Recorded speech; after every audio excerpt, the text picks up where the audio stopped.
Hello dear student, मेरे प्यारे विद्यार्थियों, आज हम क्लास 11 के इम्पोर्टेंट सब्जेक्ट रसायन का यूनिट नंबर 1 लेकर आ गए हैं। जैसा आप सभी को पता है कि इससे पहले हमारे चैनल पर क्लास 12 के वीडियो लेक्चर्स हम लोगों ने प्रोवाइड करा रखा है। आज से हम लोग क्लास 11 के भी इम्पोर्टेंट सब्जेक्ट के वीडियो लेक्चर आप सभी को प्रोवाइड कराएंगे। ठीक है, तो आज सबसे पहले हम लोग केमिस्ट्री के यूनिट नंबर 1 को स्टार्ट करने वाले हैं। ठीक है, और यूनिट नंबर 1 में हम लोग सिलेबस को सबसे पहले डिस्कस करेंगे। सिलेबस के बाद हम लोग कुछ इसके इंट्रोडक्शन को समझेंगे, है ना। और आज का ये क्लास बिल्कुल बेसिक क्लास रहेगा। इसी तरह से क्लास सब कंटिन्यू चलेगा। तो जो भी स्टूडेंट हमारे इस चैनल को पहली बार देख रहे हैं या पहली बार हमारे चैनल पर आए हैं, वो हमारे चैनल को सब्सक्राइब कर लें, अपने फ्रेंड तक शेयर कर लें। 9, 10, 11, 12 पढ़ने वाले सारे फ्रेंड्स तक जो सीबीएसई और सीजी बोर्ड से रिलेट करते हैं, उन सबको हमारे चैनल को शेयर कर दें। ठीक है, चलो तो स्टार्ट करते हैं हम लोग यूनिट नंबर 1 को। यूनिट नंबर 1 जो है बेसिकली केमिस्ट्री का पूरा बेस है। यहाँ आपको छोटी छोटी इंफॉर्मेशन केमिस्ट्री के बारे में मिल जाएगी। ठीक है, अब देखो ये पढ़ना क्यों है हमको, क्योंकि क्लास 10 में हम लोग केमिस्ट्री बिल्कुल भी इंडिविजुअली नहीं पढ़े। हम लोगों ने क्या किया, साइंस के अंदर में रसायन को पढ़ा, केमिस्ट्री को पढ़ा था। ठीक है, अब हम लोग क्लास 11 में आ गए। अब अगर आप साइंस स्ट्रीम के स्टूडेंट हैं तो यहाँ आपको केमिस्ट्री अलग करके पढ़ाया जा रहा है। ठीक है, तो केमिस्ट्री आपके लिए एक नया सब्जेक्ट बन के आ गया और केमिस्ट्री के बारे में छोटी सी छोटी वो हर बातें आपको जाननी जरूरी होगी। ठीक है, अगर आप उतना समझ पाते हो तो आपके लिए बहुत ही बेनिफिशियल होगा और आगे भी आपके लिए बहुत हेल्पफुल होगा। ठीक है ना, चलो तो देखते हैं। ये जो पहला अध्याय है वही केमिस्ट्री पर ही बेस्ड है और ये पूरी केमिस्ट्री को, बेसिक केमिस्ट्री को समझाता है। ठीक है, तो देखें इससे कितने प्रश्न बनने वाले हैं। तो देखो मैंने यहाँ पे रखा है, इससे लगभग 2 प्रश्न बनते हैं। 2 प्रश्न आपके एग्जाम में पूछते हैं, लगभग ध्यान रखना है, कंडीशन अप्लाई है। ठीक है, 2 प्रश्न पूछ सकते हैं, कभी कभी 3 प्रश्न भी पूछ सकते हैं। ठीक है ना, तो ये फिक्स नहीं है कितने प्रश्न आएंगे, लेकिन ये तो फिक्स है कि यहाँ 5 अंक का क्वेश्चन आएगा। ये बात पक्का है कि यहाँ 5 अंक का प्रश्न जो है पूछा जाएगा। इस इकाई से 5 अंक के प्रश्न आपको पूछे जाएंगे वार्षिक परीक्षा में। ठीक है, एनुअल एग्जाम में 5 अंक के प्रश्न पूछे जाएंगे। इसके पाठ्यक्रम की बात करें हम लोग, तो इसका जो पाठ्यक्रम या सिलेबस क्या है ये देखते हैं।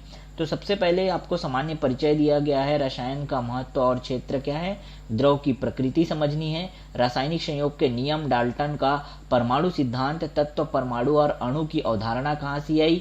ठीक है, ये सब हम सबसे पहले पढ़ेंगे। उसके बाद परमाणु और अणु को भी हमको पढ़ना है। तो परमाणु और अणु के अंतर्गत हमको पढ़ना है परमाणविक द्रव्यमान, आणविक द्रव्यमान, मोल संकल्पना और अणु द्रव्यमान, प्रतिशत संघटन, मूलानुपाती तथा अणुसूत्र, रासायनिक अभिक्रियाएं, रस समीकरण मिति और इससे संबंध में आंकिक प्रश्न। ठीक है, इतनी सारी चीजें हमको ये सिलेबस में दिया है क्लास 11 के यूनिट नंबर 1 में। ठीक है, तो स्टार्ट करते हैं बेसिक से। एकदम बेसिक से लेकर मैं आपको समझाना चालू करूंगा और स्टार्टिंग से हमारे वीडियो लेक्चर को अगर आप देखते जाओगे तो 100% आपको हर एक चीजें बहुत ही क्लियर कट समझ आएगी। ठीक है, तो देखो केमिस्ट्री यार, ये रसायन विज्ञान आखिर होता क्या है ये हम जानना चाहें तो रसायन विज्ञान एक्चुअल में विज्ञान की एक शाखा है जिसमें हम लोग क्या करते हैं, द्रव्य या पदार्थ कैसे बना है, उसकी संरचना कैसी हुई है, उनको बनाने के लिए कौन कौन सा विधि जो है लगाया गया है, उसके गुणधर्म क्या है, आंतरिक गुणधर्म को भी देखेंगे।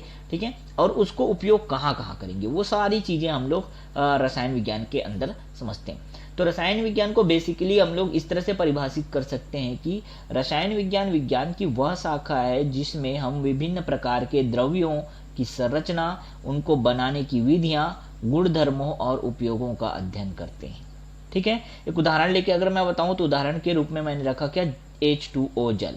अब H2O जल, आखिर जल किस किस चीज से मिलकर बना है इसको पढ़ना, कैसे बना होगा इसको पढ़ना, जल के गुणधर्म प्रॉपर्टीज को समझना और उसके उपयोग को पूरी तरह से अध्ययन करना, यही क्या कहलाता है, रसायन विज्ञान। इसी तरह से बहुत सारे पदार्थ हमारी प्रकृति में उपलब्ध हैं। इन सब को अगर आप व्यवस्थित रूप से अध्ययन करते हो, पढ़ते हो, ठीक है, तो यही तो रसायन विज्ञान है भाई। क्लियर हुआ? ठीक है ना, चलो अब रसायन विज्ञान का जो शब्द है केमिस्ट्री, इंग्लिश शब्द क्या है इसका, केमिस्ट्री। केमिस्ट्री जो है ग्रीक के शब्द कीमिया से लिया गया है। ठीक है, ग्रीक के शब्द कीमिया, स्पेलिंग लिखा हूं CHEMIA। ठीक है, कीमिया से लिया गया है जिसका अर्थ होता है काला रंग। तो इस तरह से आप समझ सकते हो कि केमिस्ट्री जो है इसका जो ग्रीक शब्द है कीमिया, है ना, वहां से इसकी उत्पत्ति हुई है। और इसका अर्थ क्या होता है, कीमिया का अर्थ होता है काला रंग। क्लियर हुआ ना। चलो अब रसायन विज्ञान का जो वर्गीकरण या क्लासिफिकेशन देखते हैं क्या होता है। तो रसायन विज्ञान का वर्गीकरण करें तो इसे मुख्यतः 6 भागों में विभाजित किया गया है। कार्बनिक रसायन, अकार्बनिक रसायन, ठीक है, भौतिक रसायन, औद्योगिक रसायन, जैव रसायन और कृषि रसायन। एक एक करके सभी चीजों को समझते हैं, बहुत ही सिंपल है, ठीक है ना। चलो तो रसायन विज्ञान के जो 6 भाग है एक एक करके समझना बच्चा ध्यान से, ठीक है। तो सबसे पहले है कार्बनिक रसायन, जिसको ऑर्गेनिक केमिस्ट्री कहते हैं, ठीक है। इसके अंतर्गत आप कार्बन तथा कार्बन से बने यौगिकों का अध्ययन करते हैं, ठीक है ना। कार्बन और कार्बन से बने यौगिकों का अध्ययन जिस मतलब भाग में किया जाता है, रसायन के जिस भाग में आप इसका अध्ययन करोगे उसे हम लोगों ने वर्गीकृत करके नाम क्या दे दिया, कार्बनिक रसायन, ठीक है। एकदम सिंपल, जैसा नाम वैसा काम ना। कार्बनिक रसायन पढ़ेंगे मतलब कार्बन और कार्बन से बने यौगिकों का अध्ययन करेंगे, ठीक है। चलो उदाहरण स्वरूप हम लोगों ने ले लिया क्या, जैसे मीथेन CH4, इसको तो सभी जानते हो, क्लास 10 में भी पढ़े हो ना। CH4 क्या है, मीथेन है। मीथेन में देखो आप कार्बन जुड़ा हुआ है, C कार्बन है ना। हाँ, अब कार्बन है और कार्बन से यौगिक निर्माण हुआ है, कार्बन और हाइड्रोजन से मीथेन का निर्माण हुआ है। इसके बारे में पढ़ना, इसके बारे में जानना, ये सब चीजें जो है कार्बनिक रसायन के अंतर्गत आता है, ठीक है। इसी तरह से और भी यौगिक हैं, उदाहरण स्वरूप मैंने इसको लिया मीथेन को, ठीक है। चलो नेक्स्ट देखें, दूसरा इसका वर्गीकरण जो है किया गया है, उसका नाम दिया गया क्या, अकार्बनिक रसायन। अब देखो अकार्बनिक रसायन क्या है, तो कार्बन को छोड़कर बाकी जो तत्व बच गए और उन तत्वों के सहायता से जितने भी यौगिक बन रहे हैं उन सब का अध्ययन करना क्या कहलाता है, अकार्बनिक रसायन कहलाता है। भाई सिंपल है, कार्बन नहीं होगा, अकार्बनिक मतलब कार्बन नहीं होगा, ठीक है। जैसे कि यहाँ एग्जांपल ले लिया मैंने SO2 sulphur dioxide. Sulphur dioxide अकार्बनिक रसायन के अंतर्गत आता है ना। तो सल्फर का एक ऑक्साइड है कह सकते हैं इसको, ठीक है। और इसका अध्ययन करना, इसके बारे में जानना, है ना, बढ़ना, ये सब अकार्बनिक रसायन कहलाता है। तो बस मैं एक उदाहरण लेके आपको समझा रहा हूँ, है ना। आपको सिर्फ ये समझना है कि ये कैसा है, क्या है, इसके अंदर क्या पढ़ते हैं हम लोग। तो कार्बनिक समझ आ गया, कार्बन और उसके यौगिक को पढ़ेंगे। अकार्बनिक में कार्बन को छोड़कर बाकी शेष जो भी तत्व और उनके यौगिक हैं उनका अध्ययन करेंगे, तो अकार्बनिक के अंदर आएगा, ठीक है। अब भौतिक रसायन देखते हैं, फिजिकल केमिस्ट्री। इसके अंतर्गत रासायनिक अभिक्रियाओं के भौतिक नियमों तथा सिद्धांतों का अध्ययन किया जाता है, ठीक है। फिजिकल केमिस्ट्री में रासायनिक अभिक्रियाओं के भौतिक नियमों, रासायनिक अभिक्रिया जो होते हैं उसके भौतिक नियमों और सिद्धांतों का इसके अंतर्गत अध्ययन किया जाता है, ठीक है। ये भी समझ आया। अब नेक्स्ट आते हैं औद्योगिक रसायन में। औद्योगिक रसायन में जैसा नाम वैसा ही काम है। देखो बेटा ध्यान से समझना, इंडस्ट्रियल केमिस्ट्री औद्योगिक रसायन में क्या होगा, उद्योग में क्या बनते हैं ना, उद्योग में बनते हैं प्रोडक्ट, उत्पाद बनते हैं कुछ भी, ठीक है। अब उनके संबंध में अगर आपको कहा जाए कि इसे परिभाषित कैसे करोगे औद्योगिक रसायन को, तो इसके अंतर्गत पदार्थों का औद्योगिक स्तर पर निर्माण करना, मतलब छोटे छोटे पदार्थ जैसे सल्फर डाइऑक्साइड ही ले लिया, उसको औद्योगिक स्तर पर निर्माण करने के संबंध में जो नियम, विधि, अभिक्रिया, इन सब का अध्ययन करेंगे, वो सारे के सारे कहाँ जाते हैं, औद्योगिक रसायन के अंतर्गत आते हैं। क्लियर है ना। चलो अब जैव रसायन को पढ़ते हैं। जैव रसायन तो ये भी समझ आ रहा है, बायोकेमिस्ट्री। बायोकेमिस्ट्री जैव रसायन, जैव से संबंध मतलब जीवधारियों से संबंध होंगे, जीव जंतु से संबंध रखेंगे। तो इसको परिभाषित करके कैसे लिख सकते हैं, इसके अंतर्गत जीवधारियों में होने वाली रासायनिक अभिक्रियाओं तथा जंतुओं एवं वनस्पतियों से प्राप्त होने वाले पदार्थों का अध्ययन किया जाता है। ये कहलाता है जैव रसायन, बायोकेमिस्ट्री, ठीक है। लास्ट जो वर्गीकरण जो किया गया है उसके अंतर्गत रखा गया है क्या, कृषि रसायन को, एग्रीकल्चर केमिस्ट्री को। अब कृषि रसायन है तो भैया इसके अंदर क्या पढ़ेंगे, तो रसायन, खाद, रासायनिक खाद, ये सब जो कृषि संबंधी उपयोगी पदार्थ है ना, उन सब का अध्ययन करना ही क्या कहलाएगा, कृषि रसायन कहलाएगा, एग्रीकल्चर केमिस्ट्री कहलाएगा, ठीक है। चलो क्लियर हुआ यहां तक, पूरा बात समझ आ गया। अब देखो, अब स्टार्ट करते हैं हम लोग मेन पॉइंट को। ये तो अभी तक रसायन के बारे में समझ रहे थे, ठीक है। मेन टॉपिक है क्या, द्रव्य या पदार्थ।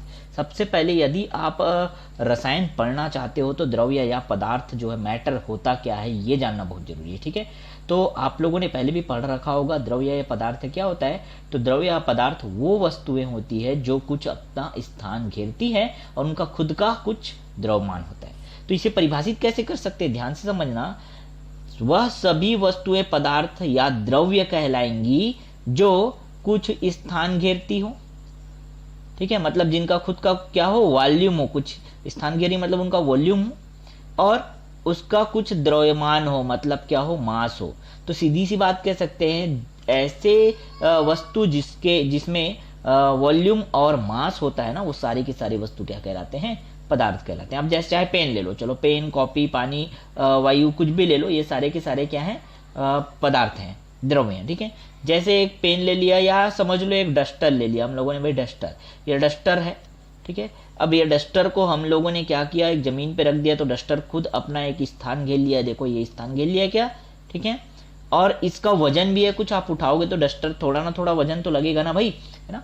तो ऐसी सारी वस्तुएं जो अपना स्थान घेर के रखती हैं और खुद में कुछ द्रव्यमान ग्रहण करके रखती हैं, ठीक है, उसमें कुछ के अंदर कुछ द्रव्यमान निहित होता है, वो सभी चीजें क्या कहलाएंगी, द्रव्य या पदार्थ कहलाएंगे। ठीक है, अब पदार्थ की अवस्था की बात करें तो पदार्थ की अवस्था सभी जानते हो सर, इसमें कौन सी बड़ी बात है, पदार्थ की 3 अवस्थाएं, ठोस, द्रव और गैस होती है, ये बात सभी जानते हो। ठीक है, तो देखो बेटा ये तो बहुत सिंपल है, सभी जानते हो पदार्थ की 3 अवस्थाएं होती है, द्रव्य की 3 अवस्थाएं होती है, ठोस, द्रव और गैस, सॉलिड, लिक्विड और गैस। लेकिन इसके अलावा 2 और अवस्था है, ठीक है, जिसको हम लोग यहाँ पढ़ेंगे। एक है प्लाज्मा और एक है क्या, बीईसी। ये दोनों चीज आपके लिए नया है, बाकी इनके बारे में तो आप जानते ही होंगे, और नहीं जानते हो तो अभी मैं लास्ट वीडियो के लास्ट में इसको थोड़ा मैं आपको इनके बीच अंतर करके भी दिखाऊंगा। ठीक है ना, तो टेंशन मत लो, बताऊंगा, बिल्कुल हर एक चीजें बताऊंगा, छोड़ूंगा नहीं मैं। ऐसा नहीं है कि आपने क्लास 10 में पढ़ लिया, चलो चलो चलो बेटा छोड़ दो, हटाओ यार, वो तो आता है, ये वाला बात नहीं होगा। ठीक है, जितना चीज मैं आपको समझा सकता हूँ कोशिश करूंगा, है ना, कि मैं आपको बता दूं यही, क्योंकि पीछे क्या पढ़े हो, कैसे पढ़े हो, वो मैटर नहीं करता। ठीक है, अच्छी बात है कि वो आपको याद है, लेकिन ऐसा नहीं है कि आप उसको नहीं जानते तो अटक गए, अब आगे आपके लिए रास्ते बंद हो गए, ऐसा बिल्कुल नहीं है। ठीक है, तो मेरा कोशिश यही रहेगा कि मैं आप सभी को ये छोटी छोटी चीज़ें जो क्लास में आपने पीछे क्लास में छोड़ रखा है, वो चीज़ें भी मैं बता दूं, जरूरत पड़ते जाएगा तो मैं वो चीज़ों को, उन चीज़ों को एक्सप्लेन करते जाऊंगा। ठीक है ना, चलो, तो ये 3 अवस्थाएं तो सभी जानते हो, ठोस, द्रव और गैस को। इसके साथ साथ क्या होता है, प्लाज्मा और बीईसी, 2 और पदार्थ की अवस्थाएं, प्लाज्मा और बीईसी, ये क्या होता है इसको डिटेल से समझते हैं। ठीक है, चलो, तो प्लाज्मा क्या होता है, देखो प्लाज्मा एक्चुअल में गैस ही है, लेकिन ये आयनित गैस ही होती है। ठीक है, तो प्लाज्मा क्या होती है, पॉइंट में मैंने लिखा है, देखो ये अति आयनित या हाईली आयनित गैसें होती है, इनका आयनन हो जाता है, गैसों का आयनन हो जाता है तो वही प्लाज्मा बन जाते हैं। ठीक है ना, और ये, लेकिन ये गैस तो होते हैं लेकिन ये आयनित हो जाते हैं, इसलिए गैसों से भिन्न गुण प्रदर्शित करते हैं, ये भी ध्यान रखना बेटा। ठीक है, अगर गैस जैसे ही गुण प्रदर्शित करते तो उसको गैस बोल देते हैं ना, प्लाज्मा थोड़ी बोलते हैं, ये बात तो समझते हो ना। ठीक है, तो ये हाईली आयनित गैस है, अति या हाईली आयनित गैस बोल सकते हो इसको, और गैसों से भिन्न गुण प्रदर्शित करते हैं, ये बात भी आपको समझना है। ठीक है, चलो, इसके साथ ही साथ आपको ये भी जानना है कि प्लाज्मा में कोई भी आवेश नहीं होता, ये अनावेशित होता है। ठीक है, क्योंकि इसमें धनात्मक और ऋणात्मक आवेश की संख्या क्या होती है, बराबर होती है। धन और ऋण क्या होते हैं, बराबर, तो दोनों क्या हो जाते हैं, धन धन, धन और ऋण कैंसिल कर जाते हैं, कट जाते हैं, इसलिए अनावेशित रहते हैं, तो इसमें कोई आवेश नहीं होता, ये भी बात आपको जानना है। ठीक है, प्लाज्मा के बारे में इतनी जानकारी आपके लिए सफिशिएंट है, बस ये जानना है कि ये भी एक पदार्थ की अवस्था है। ठीक है, एक और है बीईसी। बीईसी बहुत इंपॉर्टेंट है, क्यों, क्योंकि ये एकमात्र मानव निर्मित या कृत्रिम पदार्थ की अवस्था है। बाकी जो पदार्थ की अवस्था है वो तो प्राकृतिक रूप से है, लेकिन बीईसी जो है वो कृत्रिम या मानव निर्मित पदार्थ की अवस्था है। क्लियर हुआ। ठीक है, तो इसका नाम बीईसी क्यों है, क्या इसके पीछे कारण है, समझो। बीईसी का जो फुल फॉर्म होता है ना, वो होता है बोस आइंस्टाइन कंडेंसेट्स।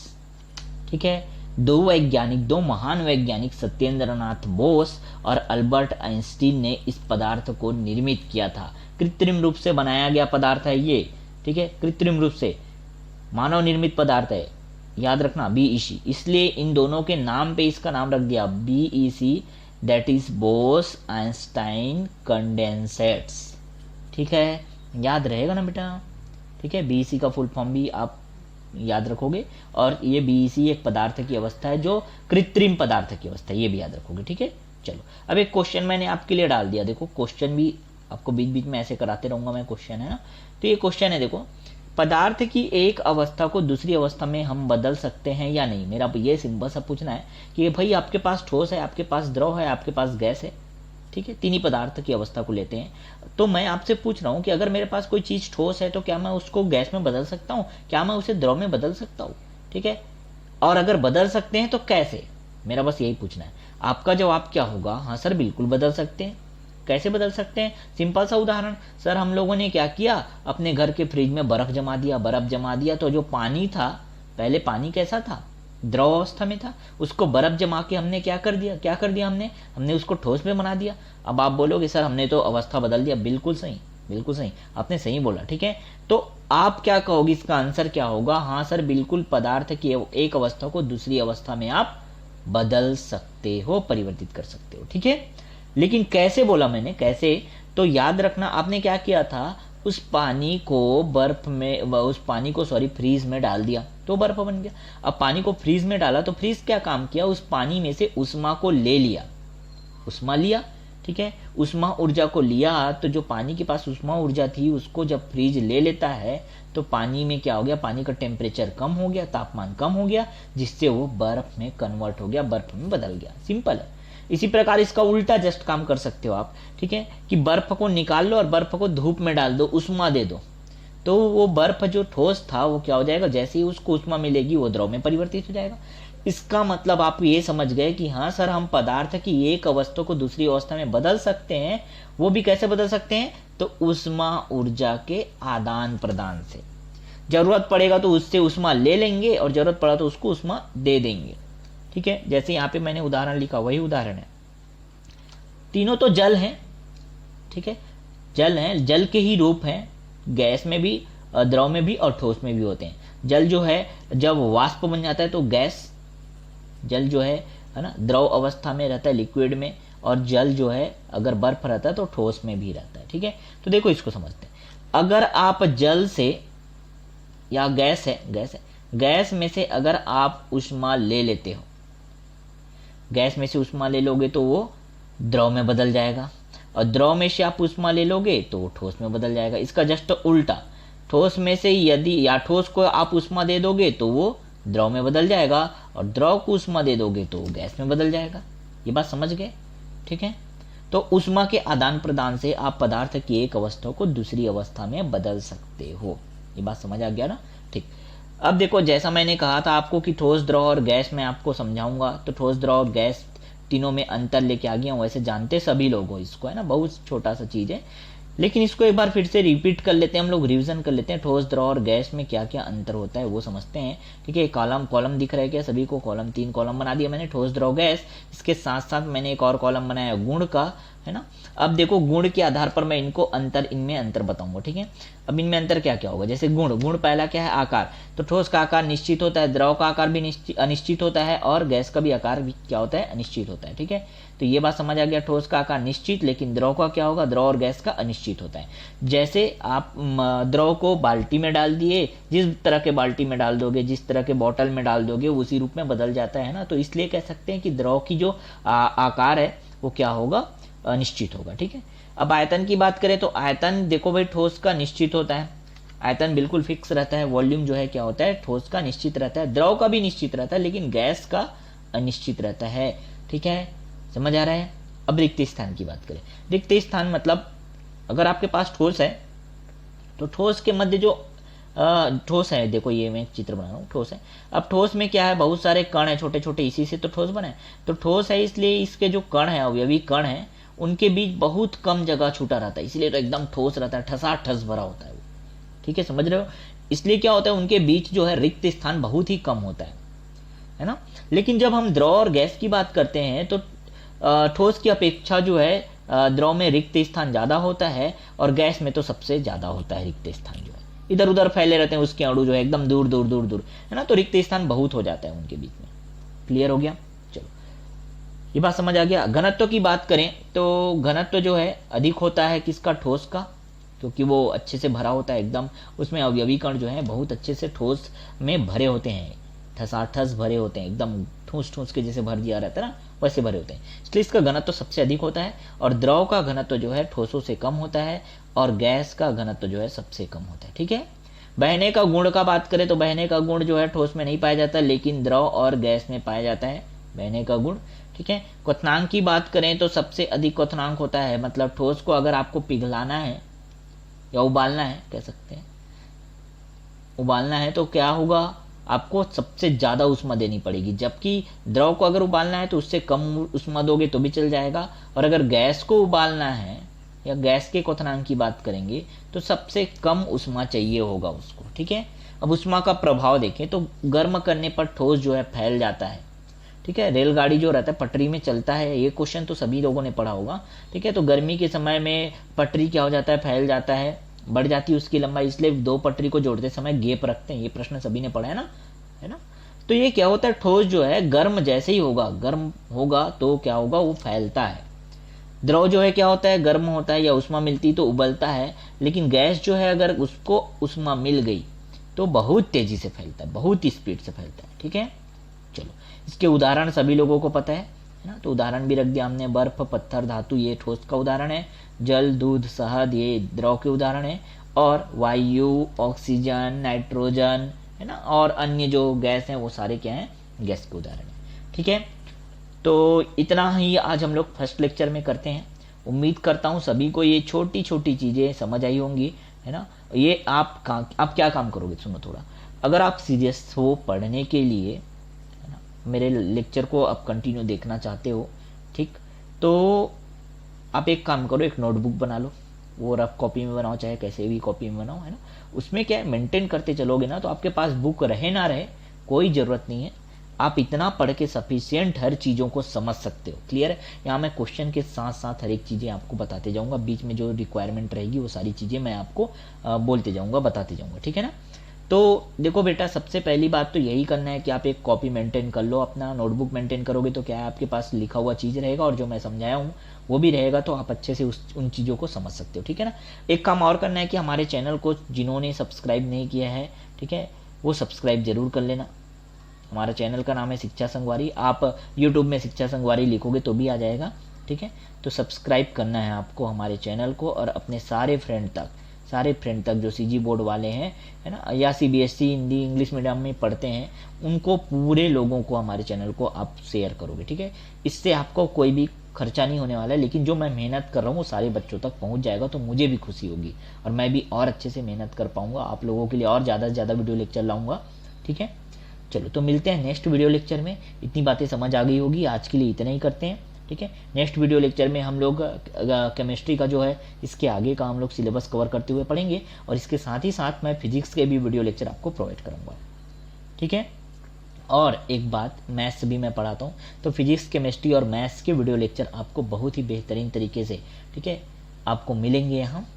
तो हमारे चैनल के साथ जुड़े रहो, 100% ये आपके लिए बेनिफिशियल होगा, ठीक है बेटा। तो सभी बच्चे घर पे रहो, अच्छे से पढ़ो, ठीक है ना। चलो, मिलते हैं नेक्स्ट वीडियो लेक्चर में।